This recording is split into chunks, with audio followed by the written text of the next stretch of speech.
Play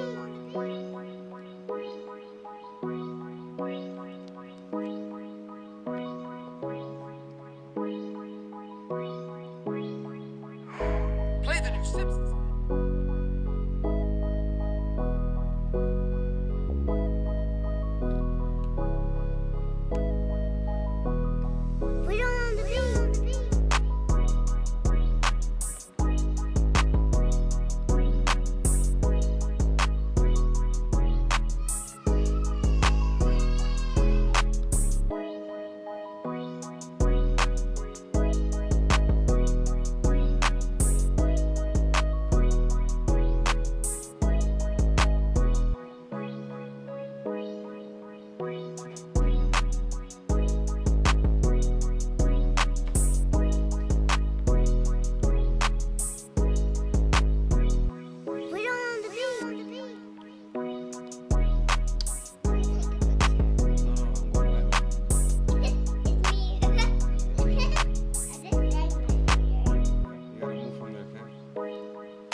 Top of the morning, my Cadillacers. Top of the morning, kid folk. It's the Cadillac Talk Morning Show. I am your host, Macaroni, Big Tony Jones in the building. Salute to everybody watching this morning, wherever you are in the world. I send you number love, blessings, prayer. I hope your family's good, your health is straight, and your finance even better.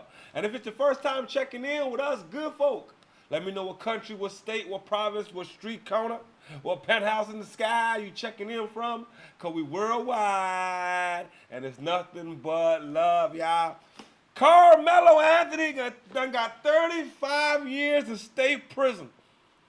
Guilty the charge of murder. We gonna get into that. Boosie badass and got into some goddamn, was speaking nothing but truth to power.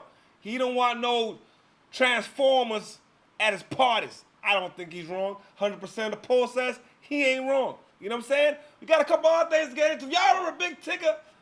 But back in the day, Rap City, oh man, the man got himself into a little bit of a situation. He's been missing.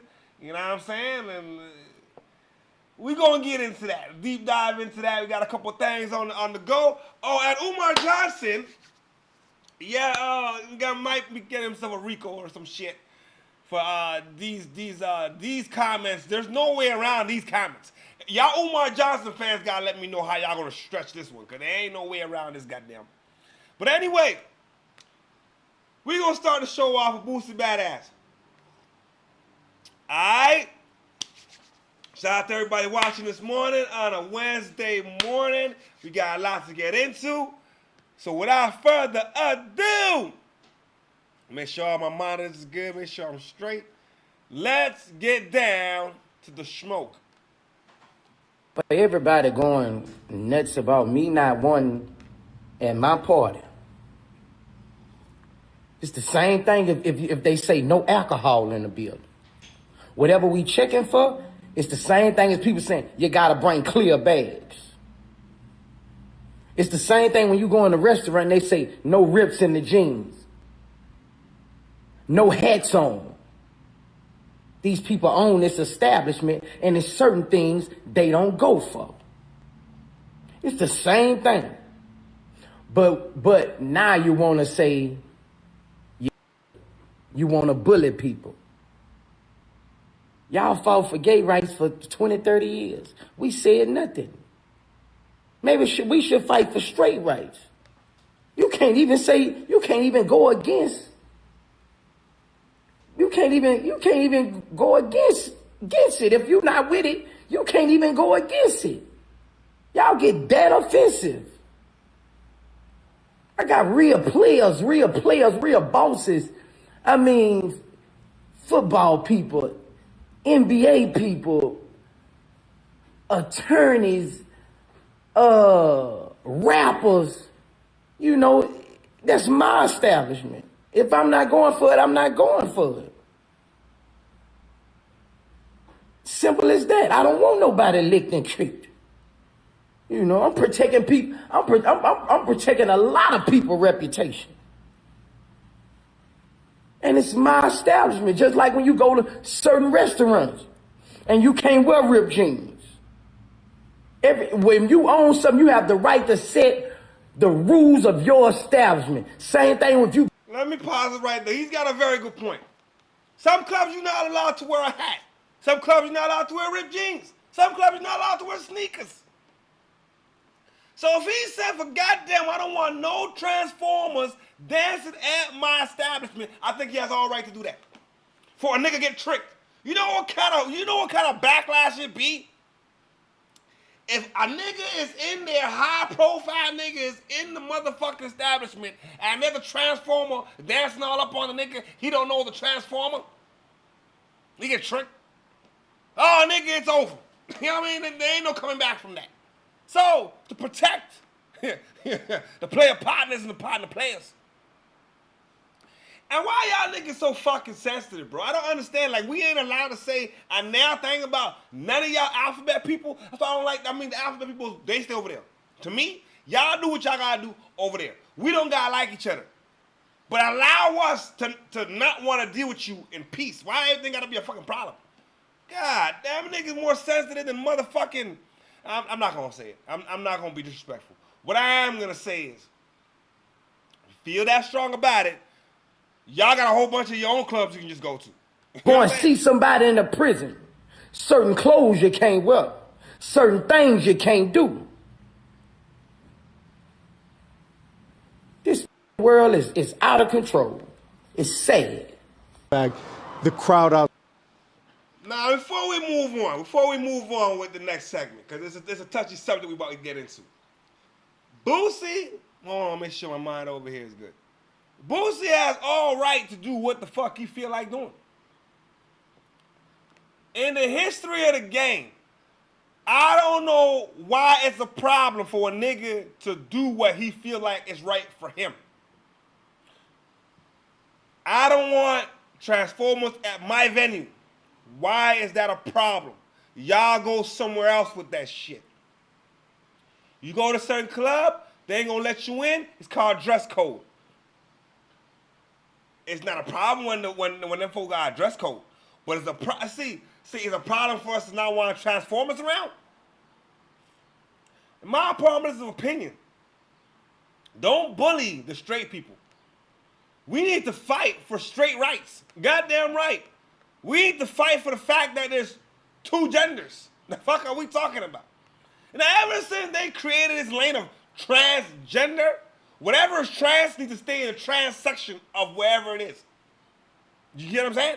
You're not a real, like if you a man think you'll transform off a woman, go over there somewhere where that's fine to y'all niggas. But to regular people who know better, who know and understand life, y'all ain't nothing but some cross-dressers. That's what the fuck we know. And you want to go do operations to fool the masses? That's the devil's work. I'm going to call it what it is. Nah. You might not agree with me. Fine. So be it. I don't want to be so vicious and malicious. Because, you know what I mean, everybody has an entitlement to what they feel.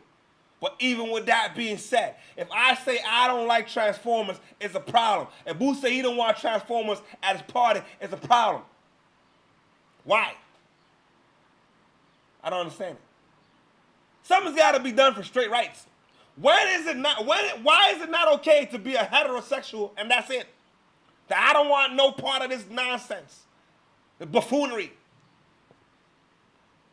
Cross country, I like real women. I don't want trans women. That anything named trans in front of it, leave it in the trans section. That's all I got to say, man. That's all I got to say, man. If it's trans, leave it in the trans section. I agree with Boosie 100%. We need to keep fighting for straight rights. You know what I'm saying? For the cross-country max, you know what I'm saying, who like real women. Shit. When they pop their bra, they breast hang. Shit. Ain't no BBL shit. I will take a listen. I'll take a BBL broad before a tranny. I'm just saying. I'm just saying. Now, moving right along with the next segment of the morning, man. Karmelo Anthony found guilty of murder. It was all over the timeline, all over social media, all over YouTube. As a matter of fact, every single news channel was probably showing it. 35 years in prison. Man, we gonna let some of this play. Then we're gonna get back and come back with my commentary. Side has just heard that verdict, and we are seeing just a tremendous emotional reaction from some of the people in the crowd. Again, it was probably about 30 seconds to 60 seconds. I'm sorry, what the fuck is this heifer crying for? You know what I mean? Just wants fucking attention, bro. Like, shut the hell up. The nigga was guilty. How? What? I'm gonna let it keep going before I come my opinion. But when I see heifers like this doing the most, you just want attention. It's not even about Karmelo at this point. It's about you. After we announced it on the air, the people started getting the alerts on their phone. You could see everybody starting to look down at their phone and getting those updates and finding out that Karmelo Anthony has been found guilty of murder. We just got word from inside the courtroom that they are proceeding to the punishment phase. And Jobin Puneker, our reporter in the courtroom, says that he saw Karmelo Anthony's mother audibly sobbing in the courtroom after that verdict was read. Again, you can see some of the reaction here from outside the courtroom. We're going to keep an eye on that. But Rebecca, Tanya, I apologize for interrupting you, but I would like to bring you in for just to touch on the emotional toll that this has taken on two families. Well, Chris, there have been people here that I have seen every single day since I got here during jury selection. Many of them fought to get into that courtroom so they could see some of the proceedings. And there were people on both sides trying to get those seats, all very emotional. But some people have been here every single day, and so many people on both sides. Austin Metcalf's family and friends wanted justice for him. They felt like he died in a senseless, very horrific way. Then there are the people on Karmelo's Anthony camp who felt like the system was rigged against him because there were three African-American jurors that identified themselves as African-American jurors that were kicked off this jury, that were not picked, I wouldn't say kicked off, but they were not selected as jurors or they did not make the cut. And so people felt that the justice system was just not going to work for Karmelo Anthony. So I suspect that that's some of the emotion that you are seeing here right now in the display. And Rebecca, you were in that courtroom regardless of, talk to a little bit about the racial makeup of this jury. Yeah, I heard a lot of people saying that there were no minorities or that it was an all-white jury. That was not the case. There were Asian Americans, there were a lot of women, there was also a Muslim woman, a woman that also, I would say probably 4 Asian Americans, and we don't know because the jury questionnaires are not public record. That was to protect the jury. The judge spent a lot of time trying to protect this jury because there have been threats against people in this case on both sides, and the judge wanted to make sure that the jury was protected, and so a lot of their information was never made public, and we could hear the crowd getting louder and louder, and I'm not sure what this is about, but there have been people out here calling for peace to tell everybody to please stay calm. But it is a very, very emotional time for people out here. And before this brother speaks, they said it was an all-white jury. It wasn't an all-white jury. Okay, we had a couple Asian, Muslim lady, some women, but there was no black folk. Fine. I don't really think, even like, I think the reason why they didn't have no black folk, imagine that. If they had a black folk and they seem biased, then they don't, and they're not legitimately just here for the legal ramifications. They gonna vote not guilty just because he's black. And I think they were trying to avoid that. But by law, he's gotta have a jury of his peers. I don't think none of them motherfuckers is his peers. So there's a flip side to that too.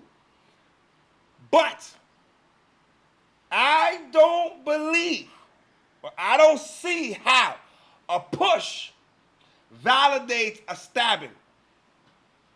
A push validates a stabbing. I push you, you push me back.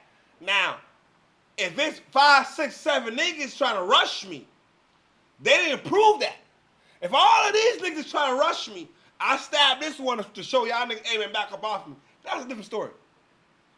Karmelo should have took the stand for himself to say, hey man, I was scared, this is what it is, so we could see your vulnerability, so we could see you're a child that made a mistake.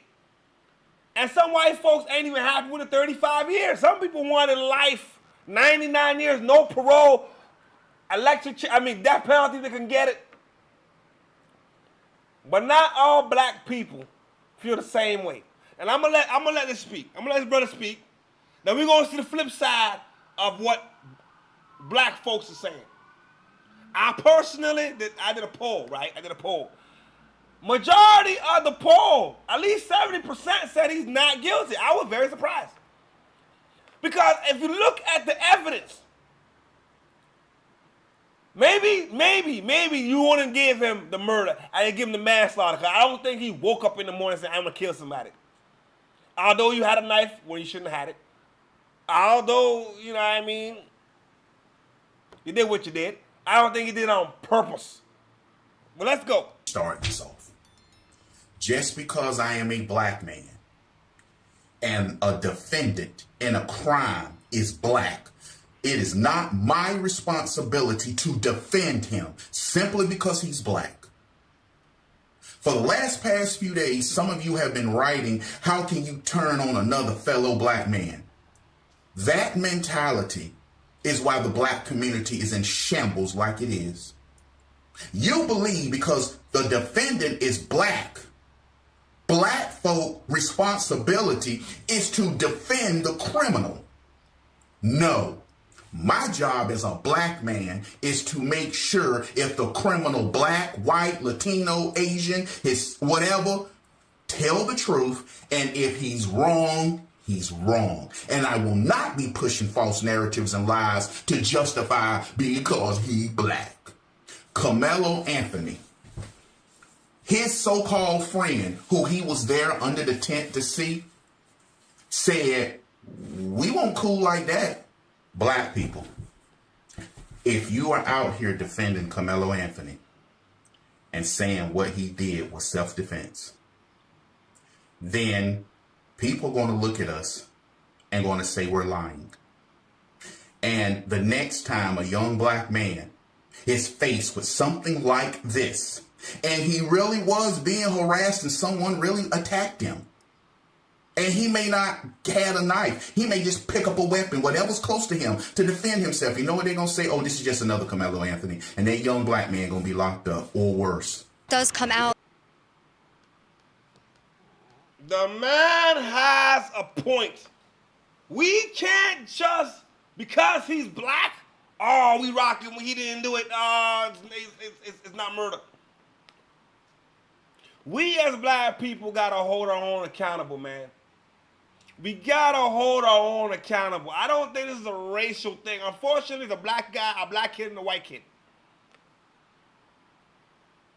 But I don't see us marching down fucking in Chicago and all these black kids killing black kids every goddamn day.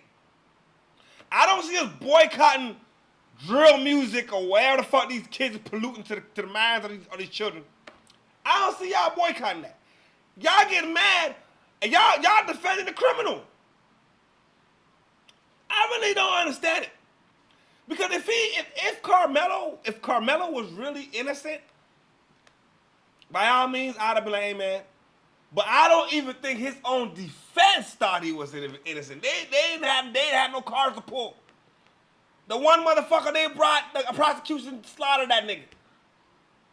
So like you had nothing up, no ace in your deck, nothing. But this is what's the problem with black folk. And I want you to hear carefully what this lady has to say. Because now, right or wrong, it's racial, and we gotta stick with the black person. It could backstab us later when the situation is for real. That Karmelo was not in fact fighting for his life when he stabbed and killed Austin Metcalf. Do you think that the black community will accept that? If evidence shows that he did not, no, we're gonna stand by ours regardless. They stand by theirs.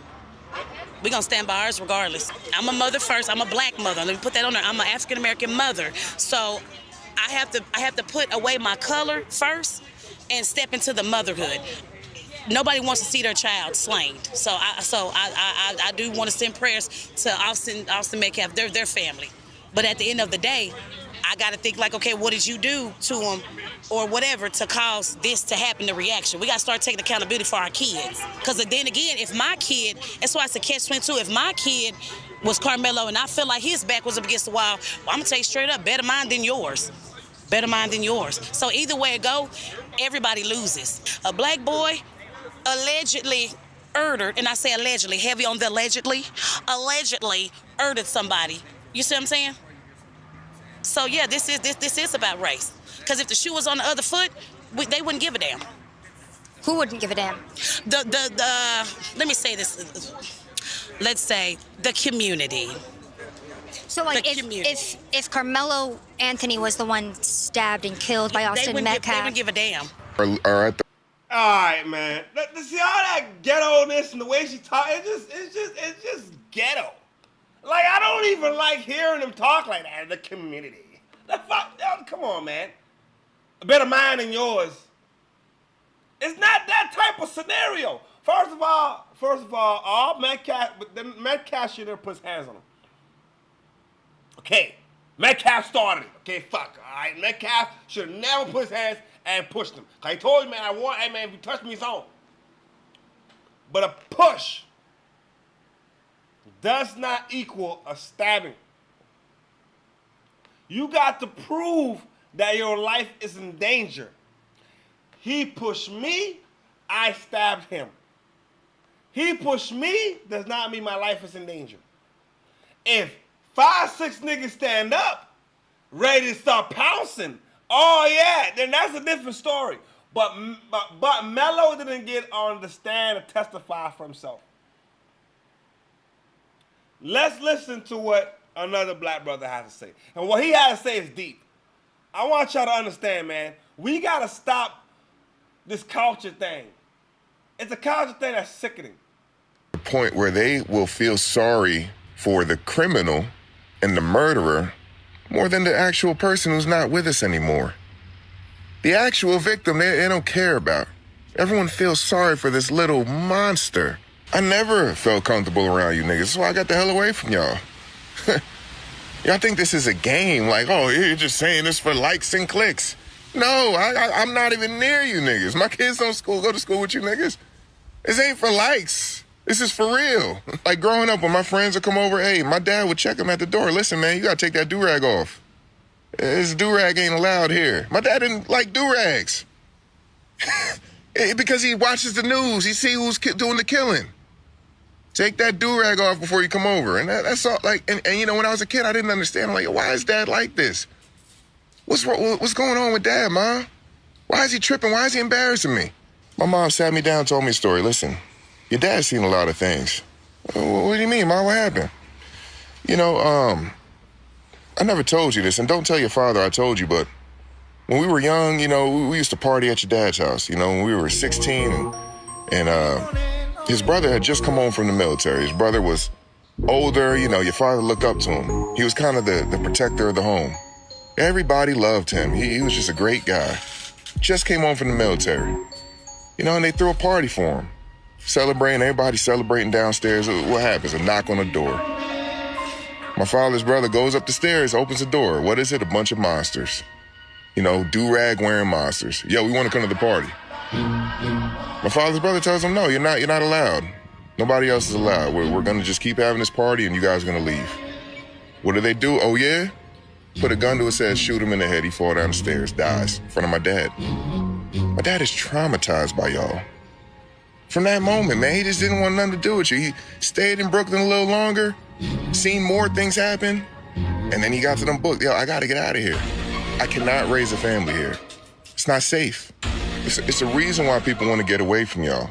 You have an animalistic monster mentality. Nobody wants to be around. Big Tigger is missing. Nobody wants to. Oh, what the hell? God damn. Hold on a second, y'all.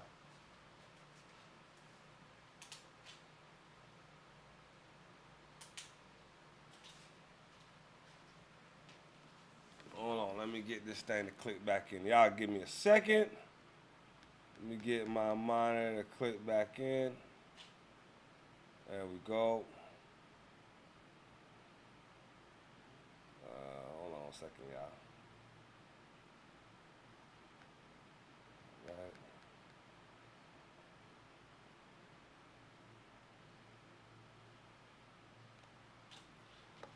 All right, let me make sure. Let me check this out real quick. Y'all give me one more second, man. Let me.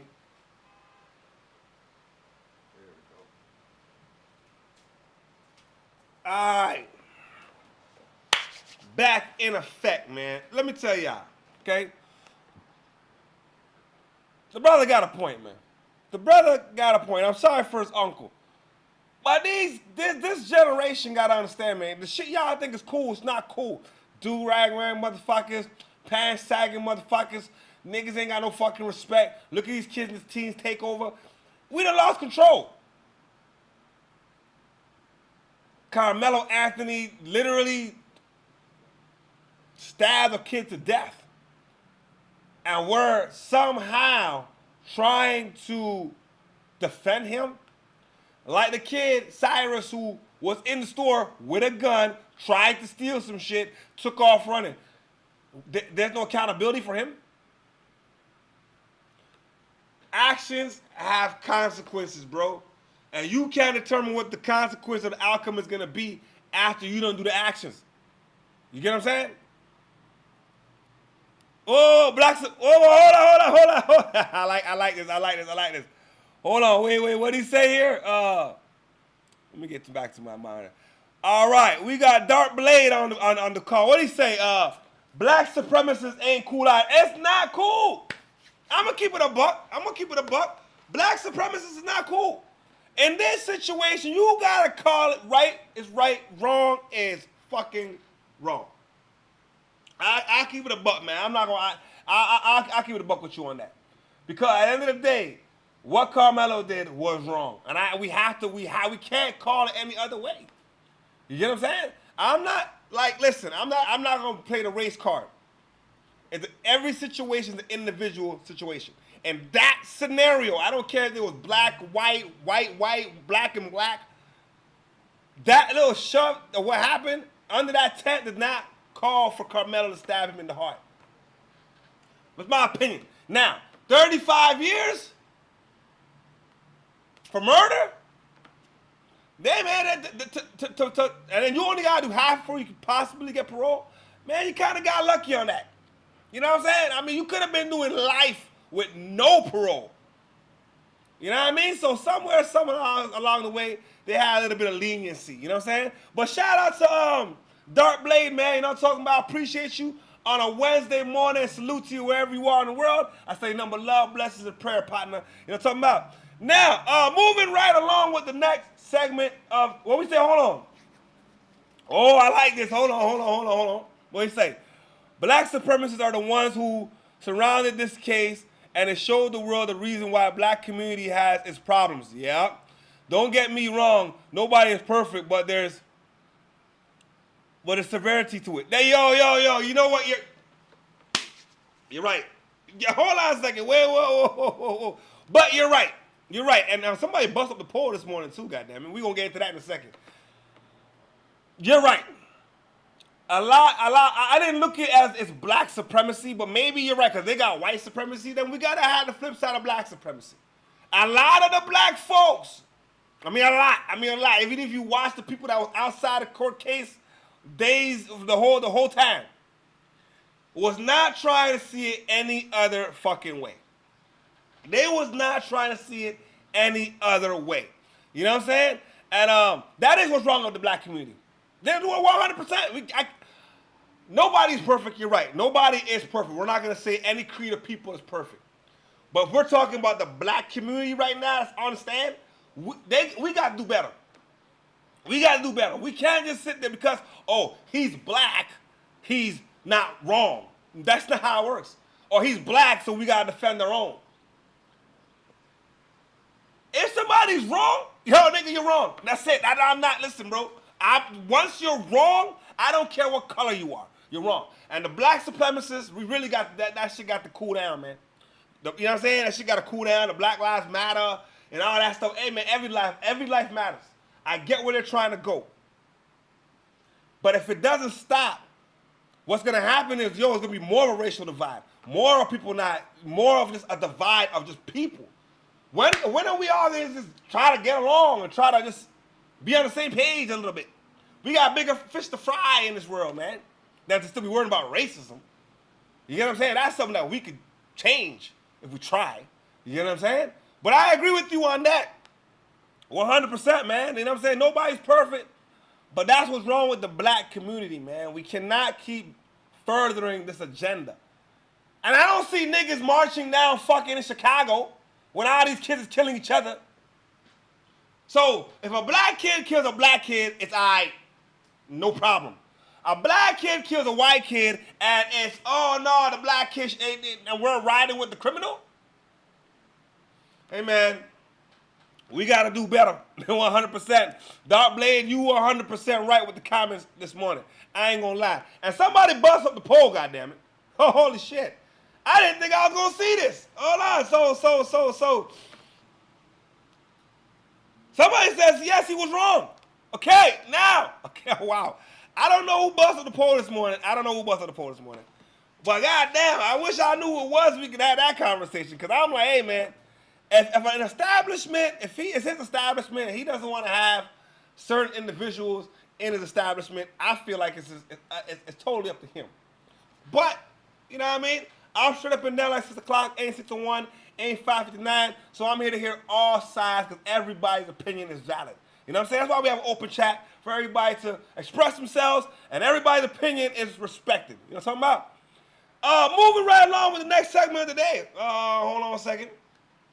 But Dark Blaze, salute to you, man. My player partner, salute to you on a Wednesday morning. What we say now? Yo, we got a problem. Big Tigger, alleged now, beat up his wife. They can't find Tigger. He has been absent for his show. But the wife is not what we think she is. So let's get down to it and let me know what y'all think. Because I'm looking at his wife sideways.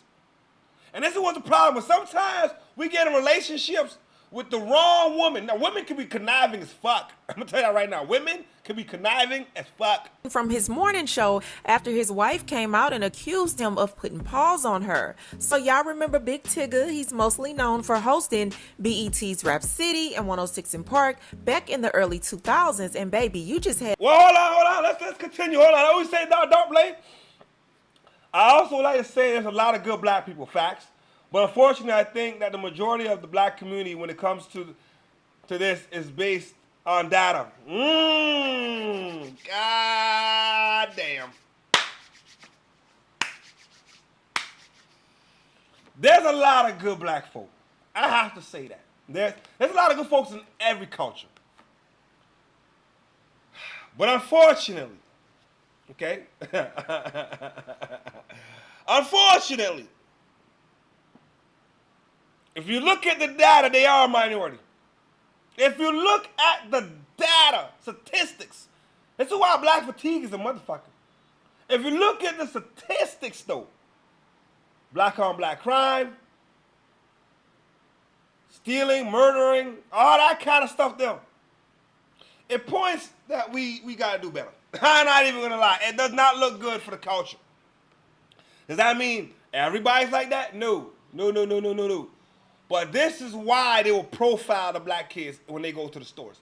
This is why they'll profile black people more so than other cultures. Because if you look at the data kind of points one direction. And it's getting worse. I have to call it what it is. I'm not going to lie to myself. It seems to be getting worse. I'm not even going to lie. You know what I'm saying? A lot of times, black folk don't even want to be around other black folk. Like, I got a thing, right? I love black people. I love all kind of people. But I'm not going somewhere where it's crowded and it's a majority of black folks. I'm not doing it. I'll stay home. I'm not doing it. Let me tell y'all, I was at the last time the Raptors won the fucking championship, bro. I went to the parade with my son. What did these niggas do? Shoot up the fucking parade? The fuck are we talking about, man? So this is where, like, the data, like, niggas just, I don't know, man. It's a lot of good black folk. But they're the minority, man. There's not a lot of them. We are outnumbered by the data. I'll put it that way. Dark Blade. We are outnumbered by the data. I'm not going to lie. There is good black people, but they are outnumbered by the data. And until we start actually holding our own accountable, it's not going to get any better. Because when Karmelo does some shit, I'm not going to lie. I put a poll on my community post just to see what the minority, just to see what the people are thinking. I get back almost 80% is saying that he's not guilty. I was baffled. I'm like, oh, these got to be black folk. That doesn't even make no sense. How? All of the evidence and you see that he's not guilty in self-defense? Sure, man, a push does not equal a stabbing. If that's the case, God help us if we just bump into somebody at the fucking mall. The fuck are we talking about? But you're 100% right, man. There's a lot of good black folks, but they're the minority because of the data. I like the way you put that there too. You know what I'm saying? The data shows a whole different thing now. To be there, okay, because that was a time. But these days he's been hosting the Big Tigger morning show in Atlanta. Now, Tigger has always kept his personal life pretty private. A lot of people didn't even know he was in a relationship, yet alone married. So when he announced in October of 2024 that he was expecting his first child at 51 years old, people were shocked. Now, the woman he had the baby with ended up being his wife, Alicia Brown, who nobody knew he was married to. Now, when I say nobody, I'm talking about the public. He kept her out of the public for a while, but eventually they started posting together. But Saturday, Alicia went on social media and posted a video of herself in tears, looking all beat up, with the caption that said, "Someone asked my husband why my face happened," and she tagged a woman by the name Francesca Miker. But we gonna get into that in a second.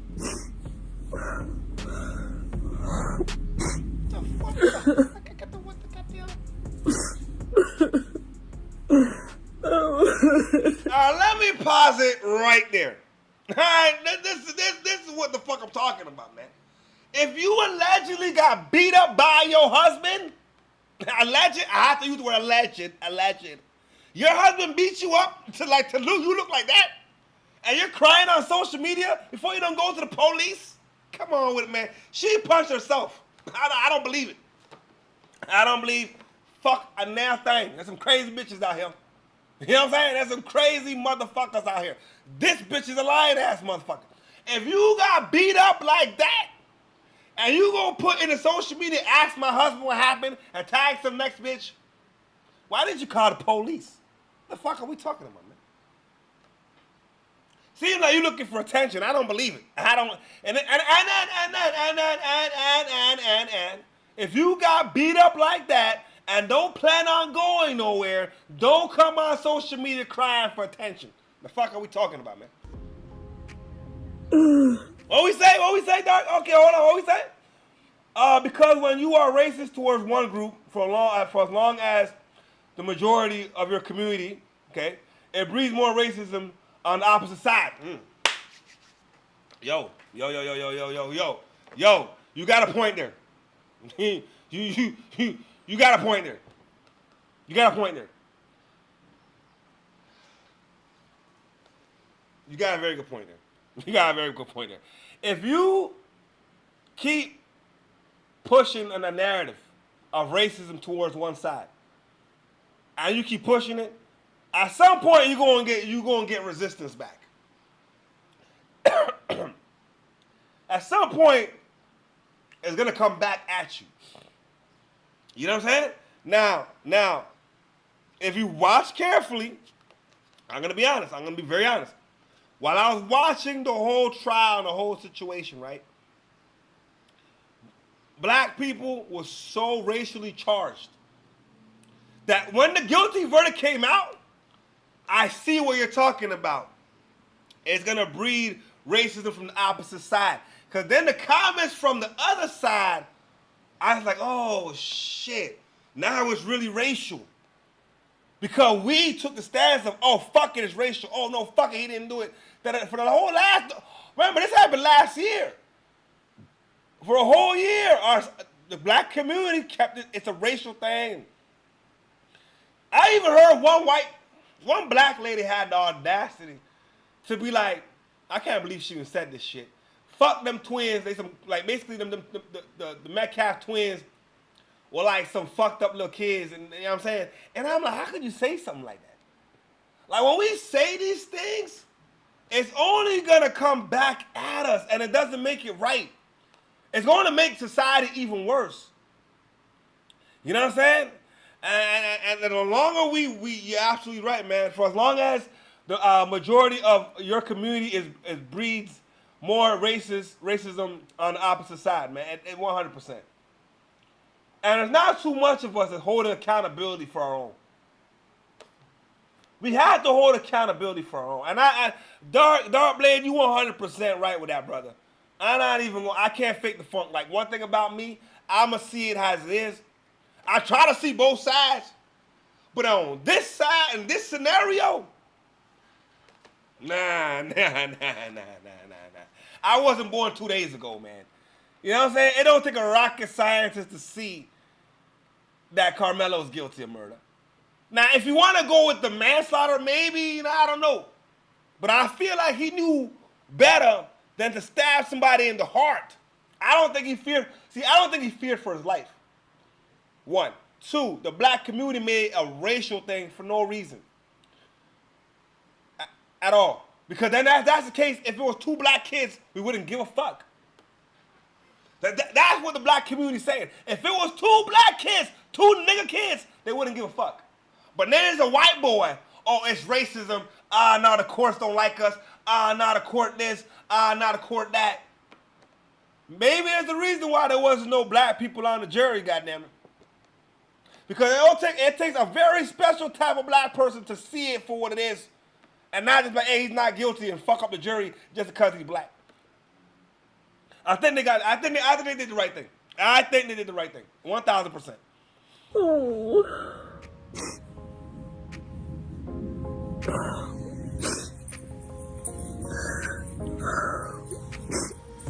So she also implied that her and Big Tigger were also getting a divorce due to him cheating with a woman who she tagged in the post. She said, he is my husband actually, and he asked me to respond to you. Yes, we are getting a divorce over his relationship with Francesca. It was not your place to tell everyone. However, I do thank you for confirming what I already knew. So Francesca is Tigger's co-host on this morning show, and Francesca came out with the quickness and denied everything she posted. When you hear a rumor about you that's so untrue, you genuinely don't even know how to defend yourself. And now Big Tigger is MIA from his own show. He hasn't even spoken out about any of this. Now that's already a lot, okay? But it gets a lot deeper than y'all think, because allegedly Alicia is not so innocent according to other sources. So when people Okay, now this is the part where I need y'all to take heed, man. Alicia is a lying ass son of a bitch. For lack of better terms. There's some crazy ass women out there. Cause up until this point, I don't believe her getting beat up. Put everything on social media. And the co-host is a beautiful young lady. I don't believe they have anything going on. Tigger, you're 51 years old having your first child. You should have had the baby when you're younger. But to each his own, you know what I'm saying? To each his own. I don't know why you'd want to have a baby at 51. Well, that child, I don't know how you're going to have the energy to take care of a kid. Yo, I got a toddler in the house right now. That motherfucker drive me up the wall. You know what I'm saying? It's 2 years old. And I decided to go back to Pampers. Should have left that shit alone. But I love my baby. But anyway, I'm not 41. I'm not 51 though. I'm not 51 though. I still got a little bit of energy in me. You know what I mean? All right, let's get down to it now. This lady done lost her mind. This lady is a crazy motherfucker. Here's why. Started digging into Alicia's background, they found some dark investigation discovery mess going on, y'all. So Alicia has a daughter named Aaliyah Brown, and Aaliyah has been missing since May 25th, 2019. Now, she was 10 years old when she disappeared from her home in Maryland. And according to investigators, they believe Aaliyah's mother had something to do with this because Aaliyah was with her last. So back in 2014, Alicia was arrested for leaving Aaliyah alone in a car for 8 hours in the cold while she was inside gambling at a casino, y'all, in Maryland. The daughter went missing in your possession. You got arrested for being a degenerate. You know what I'm saying? A gambling and left your daughter in the cold. The bitch is a degenerate. The fuck are we talking about, man? Listen. I cannot ever side. I don't give a fuck if she black, Puerto Rican, white, green, purple. The bitch is a degenerate, man. You know what I'm saying? That's what it is. The fuck are we talking about? And this is the kind of lady you decided to marry? The bitch's daughter been missing since 2019. And you worried and on social media posting about bullshit? The daughter was last seen with you, Mom. And the baby didn't have no food, didn't have no heat in the car, nothing. And they found 5-year-old Aaliyah in the car crying. After that, Alicia lost custody of Aaliyah. Now, the father of Aaliyah fought a hard custody battle. He said he filed when Aaliyah was 4 years old, didn't even get to court until she was 7, spent another 1.5 years in proceedings, and the moment he finally got custody, the little girl vanishes, y'all. He said her mom knows exactly where she is. The only people who do not know where the child is are the police and myself. Now, there's even a Facebook page called Find Aaliyah Brown, started by the family that says Aaliyah was last seen with her mother and has been missing ever since. Now, as of right now, the case is still open and Aaliyah has never been found, so we don't know if Alicia is hiding the girl or if she did something to the girl. Now, mind you, the girl would have been about 17 years old now, either graduating high school as a senior or going into her senior year, depending on what month she was born. But my question is, how much does Tigger know about this situation? Like, I'm wondering, what has Alicia been telling him? Now, there's been a few people who have spoken out about Alicia and her character. One person said Alicia Brown is the main suspect in her daughter's abduction from Baltimore once she lost all rights in 2019. She has a history of lying to courts to get attention and to weaponize the father of her children. People tried to warn Tigger, but he blocked us. Hashtag find Aaliyah Brown. Now, a friend of the father also spoke out and said Big Tigger's wife kidnapped my friend's daughter after he got full custody of her. He's been searching for years and she's a performative liar. I don't know this situation, but I do know she's a piece of shit.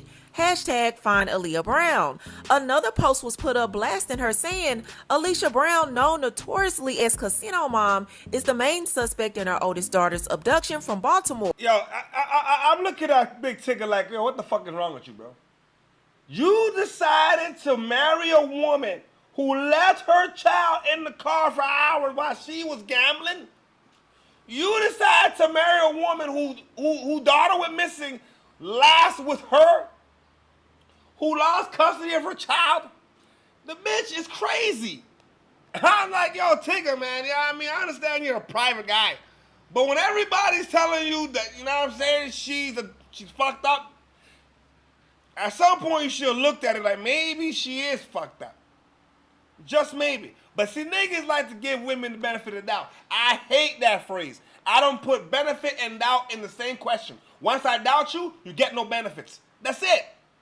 Once she lost all legal rights in 2019. She has a history of lying to the courts to get attention and to weaponize the father of her children. This shows Alicia's repeated patterns of lies, deception, and crime. For the past 17 years, she's been playing the desperate abused victim role. From Baltimore to Charlotte to Canada, she creates fake IG pages, runs to social media with a story, gets a frivolous restraining order against the men, and then uses the engagement to launch a business. There has never been any consequences for her behavior, yet years of heartache for her oldest daughter's family, and they still don't have any answers to Aaliyah's whereabouts. 13 hours ago, when this video was posted, she posted on Threads that her app is loading. We should absolutely believe true victims of DV, but let's not ignore the fact that men, especially black fathers, can be victims victims too. So now y'all, people don't know what to believe, okay? Because her history isn't looking too good. So some people do believe that he did put hands on her. Other people are not buying it. But to be real, he has not came out and denied any of this. Again, he has not spoken out. So he's not saying that he didn't do it. But I want to know, what do you guys feel about this situation? What do you think about Tigger missing from his show? Do you think it's saying he's guilty? Do you think he's trying to take a mental health break or trying to handle this situation behind closed doors? I'm so all right. Before we go on to the next segment of the day, which is a serious segment, if I don't say so myself, I don't believe the heifer. I think there's too many women who will sit there, manipulate a situation, play the victim, do whatever it takes to bring down another brother. They're not happy, they will make up everything under the sun so that they look like the victim. If you got beat like that, when your eyes look like that, and you can come on social media and cry, why didn't you just go to the police? Why didn't you go to the authorities? And if you're not going to go to the authorities, then what you're doing is looking for attention. That's how I look at it. Because otherwise, you keep that shit to your goddamn self. You know what I'm saying? Get your divorce, call the fucking day, give the footage or the pictures to your lawyer. Now you got a case for divorce. But you ain't did that shit. You went on social media. And you're degenerate.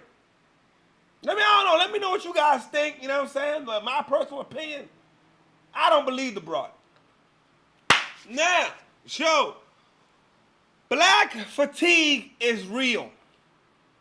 Black fatigue, the black culture is tired of the degeneracy. We're tired of fucked up niggas. We're tired of fucked up bitches. We're tired of it. Sick of some of our black people.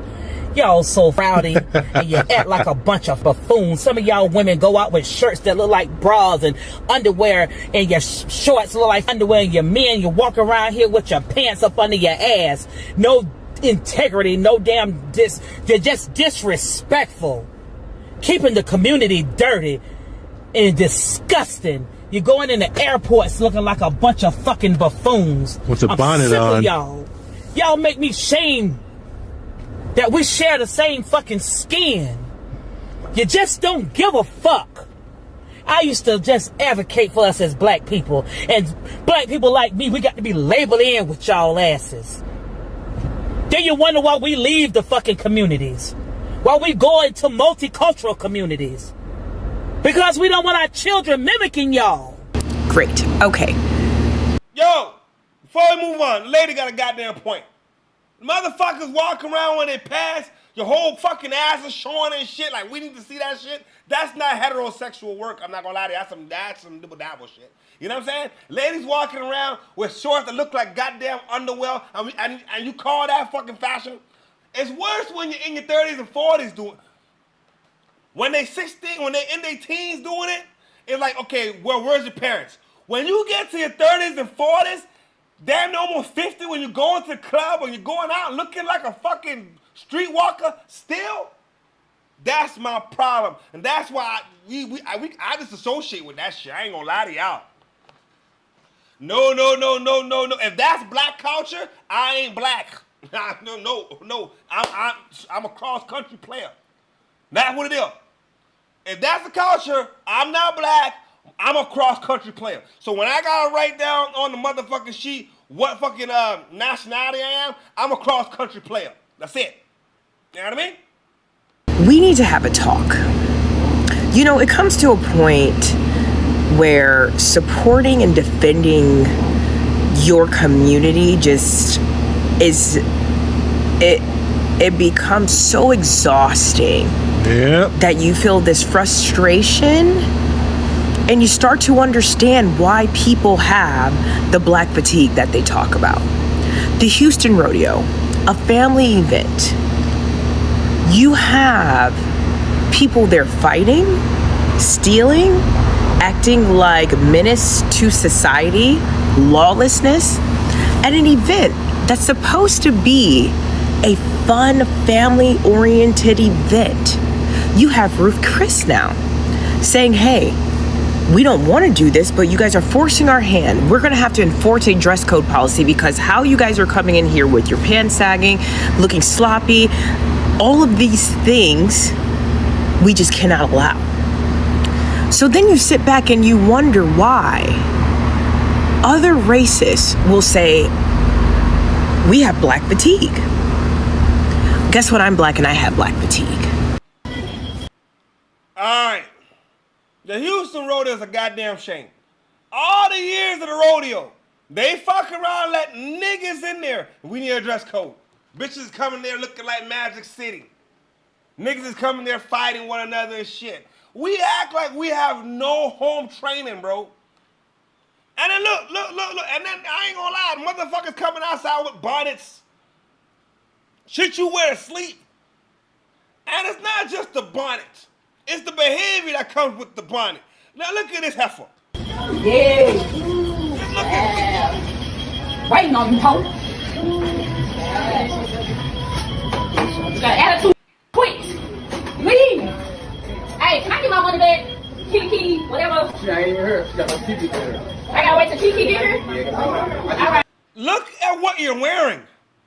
Them shorts are so short, they might as well be underwear.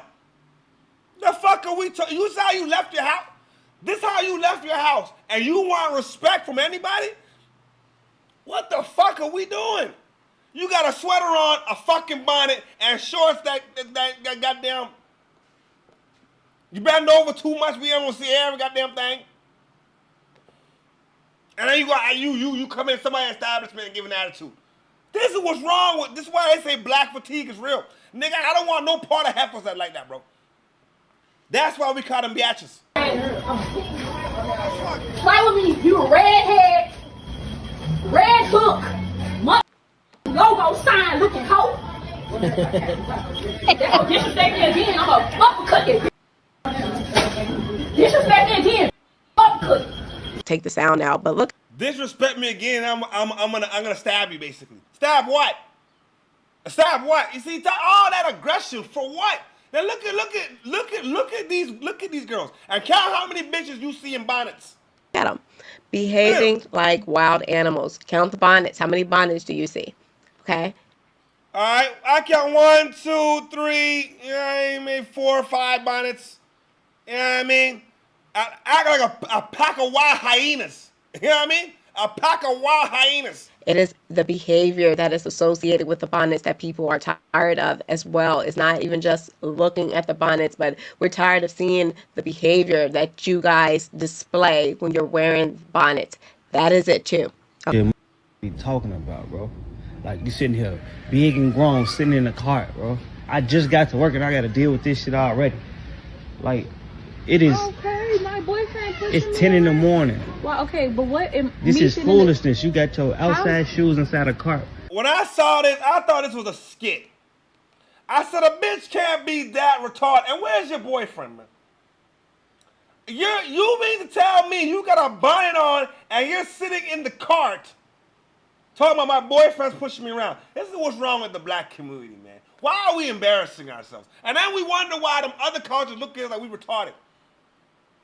They really look at it like, we don't like niggas. And I don't blame them when and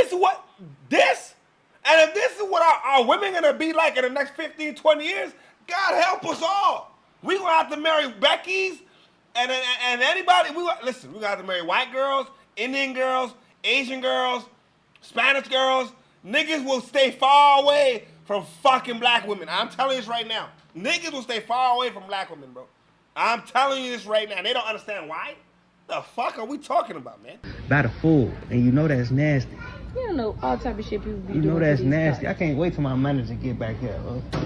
See this? Babe, come push me. Bro, see this why people don't want y'all business in the first place, cause y'all don't know how to act in public, bro. And I'm sitting up here. Color as me. And I'm sitting up here trying to do what I gotta do, and you sitting here acting a fool. You like, the why? same color as me. Like, why though? That's all I'm saying. You just need to cut it out. Get out the cart, ma'am. I'm not getting out the cart. Please get out the cart, ma'am. No. fireman. I'm gonna have to call security. This is not a crime. It's not a crime. It is. No, it's not. It's nasty. I'm just chilling. You keep talking about my type of people. That's racist. Ugh. You're black as Don't worry. you just as black as me. Don't worry. I'm just gonna let my manager deal with it. We are complete. Can you imagine a grown-ass woman at her age wearing a fucking bonnet talking about my boyfriend's pushing me in the cart? I've never seen anything like that in my life, man.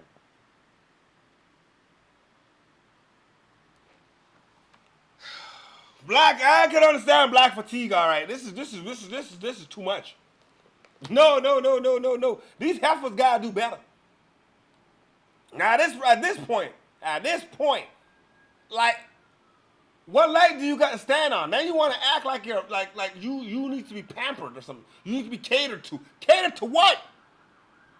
Damn, man, that bitch is out of fucking pocket. This next generation is fucked. But there's still a generation of women right now, yo, in their 40s, will still take pictures with their ass to the camera. Ass hanging out the goddamn door, and think it's cute. And all your friends be liking the post. Oh, you go, girl. No, y'all is all heifers. Lifetime streetwalkers. The fuck are we talking about? Probably ain't got no husband. Or you're sleeping with somebody's husband. Pick your poison. Now pick your poison now. Anyway, yo, moving right along. Dr. Umar Johnson. I ain't got nothing to say about the school because the school actually looks pretty good. I ain't even gonna lie. As much as we could hate, the school looks pretty good, you know what I mean? But what he had to say might land him in some problems. Brothers and sisters, look at your school. Look at your school, brothers and sisters. We are complete and we are ready to decorate for our children. A few moments later. This is the timeout room. Ladies, I need you to behave. Ladies, if you misbehave, you got to come to the timeout room and you're going to get paddled. My beautiful African queens, if you misbehave, you got to come and get 3. I know it has been 7 long years. If you misbehave, you got to come and get 3 strokes? You got to come get paddled? Umar. This is where I question Umar, man. Like, yo, bro, is it about the school? Or are you trying to take advantage of... Hold on a second. My monitor here. Goddamn. Y'all give me a second here. Are you trying to promote a school or are you trying to prey on women? Now, mind you, he done said in February that the school was finished. Let I remind you. I know it has been 7 long, hard, tough, grueling years, but we are here, baby. The school is absolutely done. The school is fully done. The school is completely done. And on Tuesday, because government is closed on Monday to celebrate white supremacy presidency. The government is closed on Monday to celebrate white supremacy presidency. But on Tuesday, I'll be contacting the city to request an inspection of the Frederick Douglass and Marcus. Now, if you look carefully, there's snow in the background. You understand? I'm trying to tell y'all, this was like January, February. There's snow in the background. He said it was done. All we need is occupancy, right? You'll call the people up on Tuesday because Monday's a holiday, right? Right? He said it was done. So now there's a second time he's saying it's done. I don't know. Was it done before that or was it done now? I don't know. But I will say the school does look good, though. I can't be a hater. I cannot be a hater. Harvey Elementary School and Gym. Brothers and sisters, thank you for those of you who stood with me. Not the fakes and the phonies. Not those who act like you supported me but didn't trust me, didn't believe me. You listened to the struggle streamers and the scammers. You believed them. We are complete, brothers and sisters. Look at your school. All right. But now he says, now, fast forward, it's complete. Now let's look at the school. I'm going to be honest. Throughout the year of seeing where it was and where it was going, because I remember this bathroom specifically where he was cleaning the bathroom and the toilets himself. A legend. So it looks good, if you ask my opinion. Look at your school, brothers and sisters. We are complete and we are ready to decorate for our children. We are ready to decorate for our community. They said we stole the money. They say there will never be no school, but I'm here to tell you today the school is done and the school is ready. I said the school is done and the school is ready, brothers and sisters. You must donate or you cannot participate. I said you must donate or you cannot participate. Look at those floors, brothers and sisters. We ready. We are ready, brothers. And look at the shine on that floor, brothers and sisters. But we need a final building inspection, brothers and sisters. That's what we're dealing with right now. This is the timeout room. Ladies, I need you to behave. Ladies, if you misbehave, you got to come to the timeout room and you're going to get paddled. My beautiful African queens, if you misbehave, you got to come and get 3 strokes. Oh, yes, with the RBG paddle.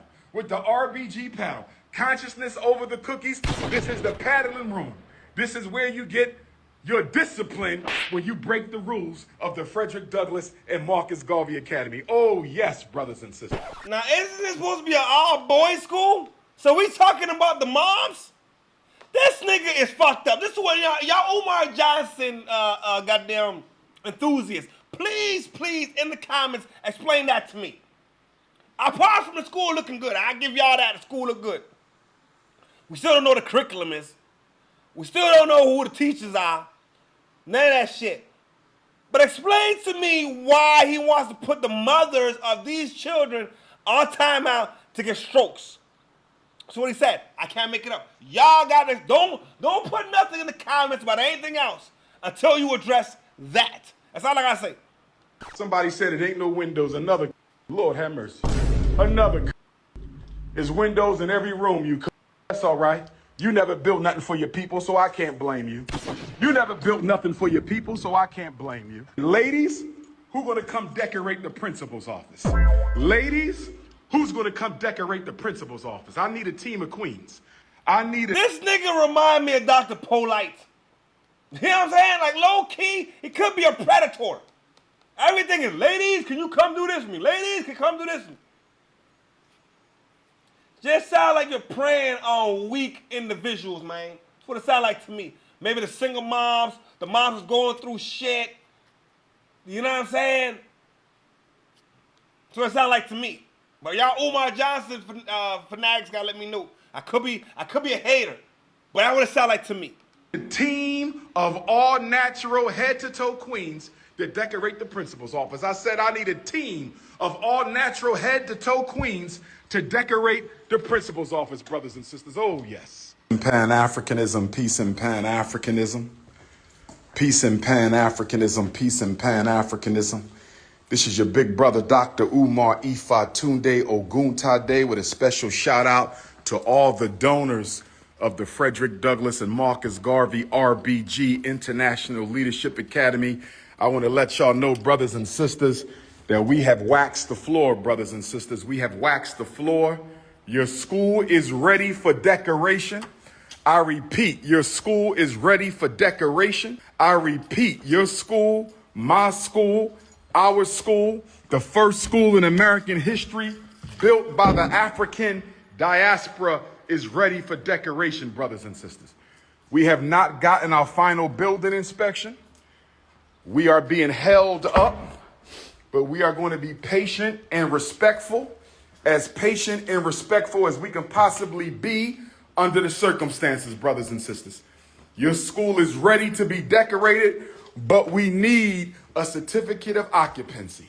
Your school is ready to be decorated, but we need a certificate of occupancy. I want to thank all my donors who've been standing with us. We are complete, brothers and sisters. Look at your school. Look at your school, brothers and sisters. We are complete and we are ready to decorate for our children.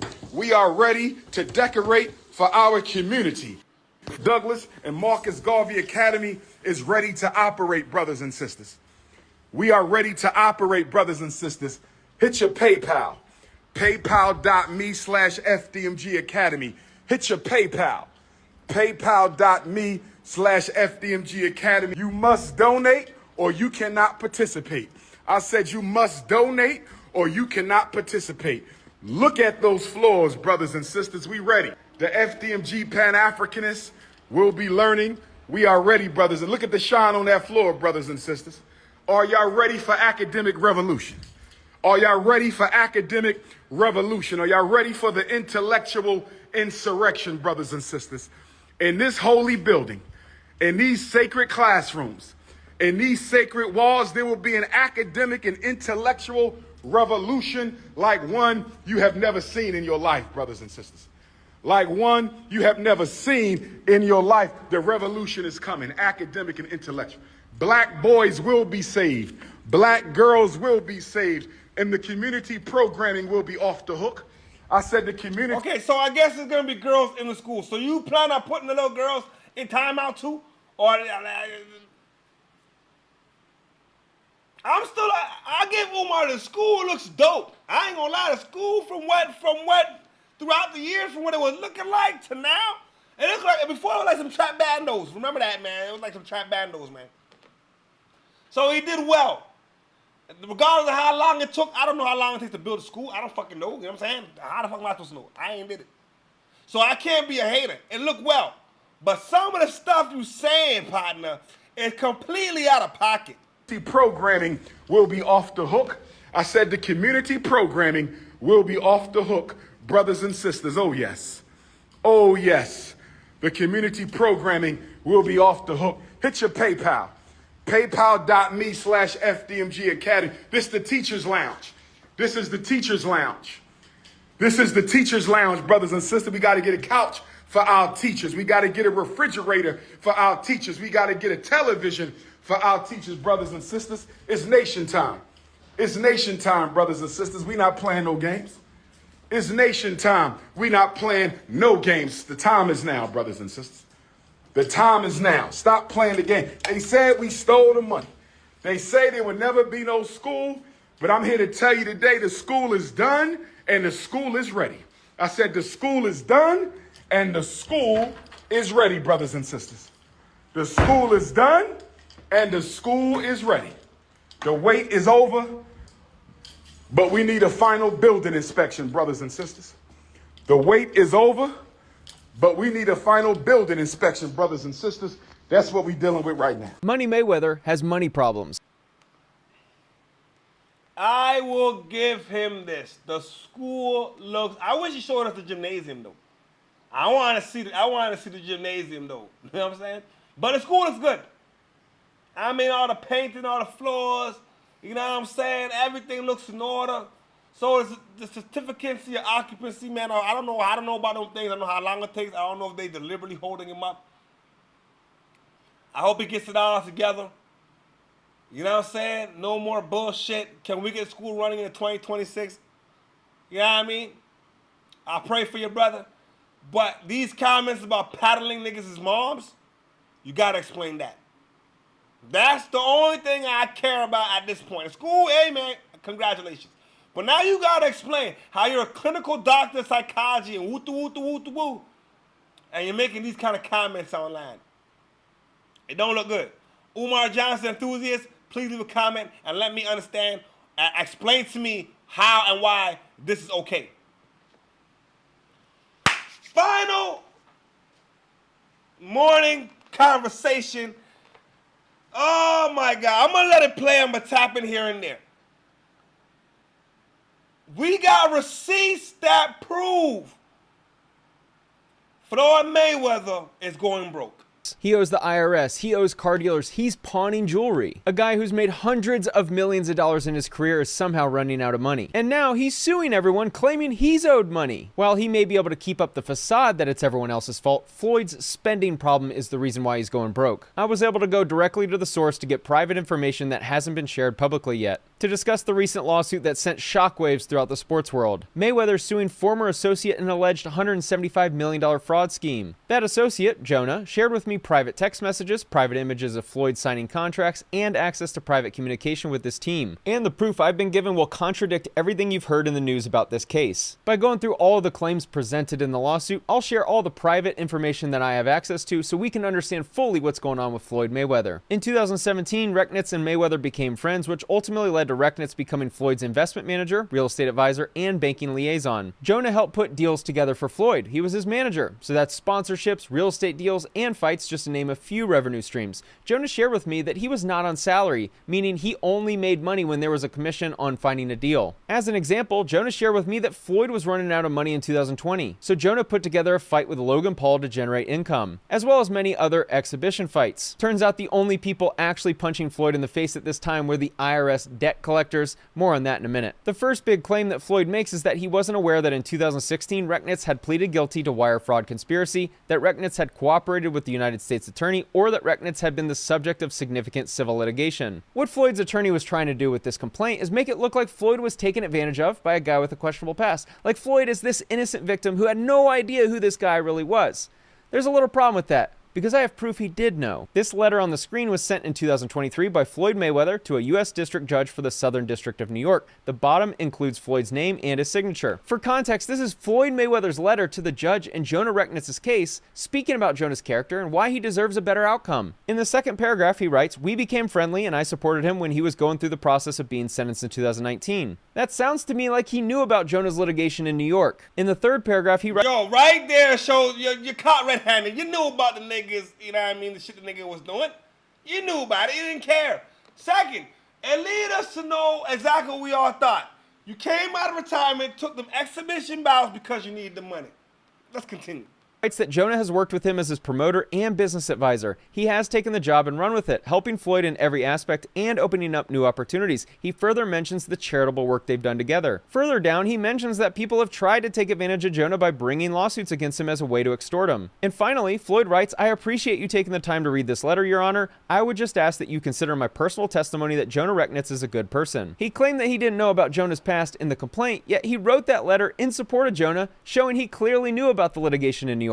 So it doesn't seem to add up. Many have speculated that Mayweather is coming out of retirement for a rematch with Pacquiao because he needs the money. Yes, this is why. Around August 2025, Floyd needed cash money, so he decided to start pawning his jewelry. Here's a text on August 25th, 2025 of Jonah sending Floyd an image of his watch and the word loan below. That represents that watch as being within the group that was being pawned. Here's the second image sent on that day. The top image is a collection of watches that were grouped together for a November loan and that many had been returned after the balance was paid down. Here's the next message of another collection of watches that were used for a loan. The image on the left is an exhibit Floyd included in the complaint. Within this list are 4 of the watches you see in the text message on the right that were included in the group of watches that were pawned. This indicates he continues to lie about not knowing that his watches were getting pawned for a loan to fund his lifestyle. What was told to me is that Floyd was running out of money. Now, obviously, his broke is a lot different than broke for me and you. But at this time he needed money, so he decided to pawn $13 million from his watch collection. He does have his own jet and has flown private for a couple decades, and he has an extensive exotic car collection. But what has been shared with me is that his lifestyle is so expensive that he constantly needs to take out loans against all his assets, and it's fine when he's fighting and making money because he can pay the loans back, but it's kind of like musical chairs. Here's Floyd texting about having to give up all of his jewelry and watches, and all of his women's bags. Further, he sent the text, "Don't forget about my ladies' Birkins, also that's a part of the $13 million. In December 2025, Floyd texted, "Please keep me updated on my jewelry and Birkins, thanks." Back in March, so around 7 months after he began pawning, he texted his pawn shop lender asking about the balance he owes so Jonah knows what the number is. Jonah, as Floyd's manager and the one who handles all the financial transactions, is the one who ensures that all the loans are paid off. The lender responds $1.85 million in checks, $10.8 million in jewelry, and $1.47 million in fees, and he mentions needing another $360,000 by Friday so the fees don't keep adding up. Floyd received the $13 million for pawning watches in his supposed $100 million watch collection. Jonah shared with me that people pay up to 3% per month, which is why the fees were so high. That loan was almost 3% per month on the loan? Holy shit. Floyd, what are you doing? And these are personal text messages. This does not look good for Floyd Mayweather, man. A classic example of when you're living a lifestyle or trying to be flashy, trying to act like it'll never run out. Excessiveness. A life of excessiveness. A fool and his money will soon depart, man. Paid in full. If you reread Joel's message, it makes sense. Joel says, I have recouped everything and hasn't had to sell any pieces. All that remains is another $360,000 so Floyd doesn't have to pay any more fees. In case you aren't following, Joel can sell the watches that were pawned if Floyd doesn't pay the $13 million back. But he didn't need to sell watches because he was paid back and made $1.5 million in fees. In the complaint, Floyd discusses pawning his $100 million jewelry collection with the words, to be pledged or placed in the possession of Joel, a Miami jewelry dealer. The amount received was around $13 million. A substantial portion of the pledged jewelry remains in the possession of Joel and Modi, and no accounting has been provided to Mr. Mayweather, and then alleges that the consideration received was diverted by Recknitz and not paid to Floyd. I just shared the text messages between Floyd and Joel, showing the accounting of the transaction, and that nothing seemed to be awry. This is not the first time Floyd has had to take a pawn loan. Earlier last year, he borrowed $1 million from his friend Avi, the owner of Avi & Co., against his $18 million Jacob & Co. watch. Upon research, I realized that even though the retail is $18 million, the market value is about $2 to $3 million, so Floyd's $100 million jewelry collection is more likely worth a fraction of that. Why is Floyd Mayweather pawning jewelry despite being so wealthy? And always seemingly around cash? I asked Jonah how much Floyd spends every single month on his team, and Jonah estimated around $1 million. What happens when you can't afford your team's salaries? Here's a video from Floyd's assistant of his entire jewelry collection as they took photos and video of all of the jewelry before pawning. This photo is the same table from the video before with cash on the table, as that was the cash delivered for pawning the jewelry. When you add up Floyd's entire lifestyle, he could easily be spending $2 to $3 million per month, which means he probably needs to be making around $50 million of pre-tax income in order to just break even on that lifestyle expenses. When you're fighting Conor McGregor or Manny Pacquiao, you can cover that type of spend. But I always talk about this in my Athletes Going Broke series. These athletes will keep their lifestyle spend around the same, and when that income goes to essentially zero, they go broke pretty quickly. Floyd claims Jonah screwed him, but ironically, Jonah actually saved him from being bankrupt. Floyd claims he invested $31.5 million into real estate deals and has made a nominal amount of money as a return on his investment. I actually have the distribution letter for this portfolio. Here's the 3 portfolios listed totaling $31.5 million. The annual distribution for the total is around $3.9 million. Back in 2024, when Floyd began investing in real estate, he had no liquidity, meaning he had no cash flow and essentially had no cash to his name. Jonah presents an idea to Floyd Mayweather, as Floyd at the time had 2 properties that were owned in full, however, they weren't being rented out, so they were costing him money every month. Jonah says you should invest that money in real estate so that you can start earning cash flow. In one of the exhibits filed with the complaint, Floyd shows the sale of his Beverly Hills and Miami properties. Instead of having 2 houses sit empty like before, Floyd is now earning almost $4 million every year in cash flow while owning valuable real estate in New York. So it's odd seeing him file this complaint alleging he's been screwed. Does anyone remember this? Floyd Mayweather was not screwed. Floyd screwed himself over. Floyd's lifestyle of excess, you spend $2 to $3 million every month. Yo, that's crazy work, man. I mean, that is crazy work. And there's a lot more. This brother going into deep dive details about the situation. But what I'm gonna say before I cut the segment off today, nothing lasts forever, man. At some point, Floyd's got to look at himself in the mirror and say, man, I got to relax. You're pawning your stuff, you're pawning this, you're pawning that. Nah, Floyd broke is not our broke. You got some money somewhere. But when you got to pawn your jewelry, put it up on loans, pay back the loan plus the interest and all that kind of stuff, it doesn't look good, partner. You know what I'm saying? And I don't want to see a black man or any man's downfall at all. That's not where I'm at. You know what I'm saying? But you've made too much money in your lifetime to be in this situation. And I hope the Manny Pacquiao fight's a real fight. Now there's none of this goddamn what you call it there, exhibition bullshit. I'm tired of the exhibition shit. If you're gonna fight, let it fight and put your record up. You know what I'm saying?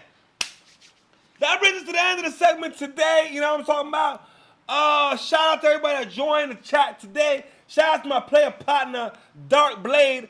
Popping in, had a great conversation. You know what I'm saying? We was talking about Karmelo Anthony. You know what I'm saying? And the guilty verdict, 35 years prison. America's divided by that, but I feel like, yo, man, the nigga is guilty of murder. The nigga did it. He did what he did.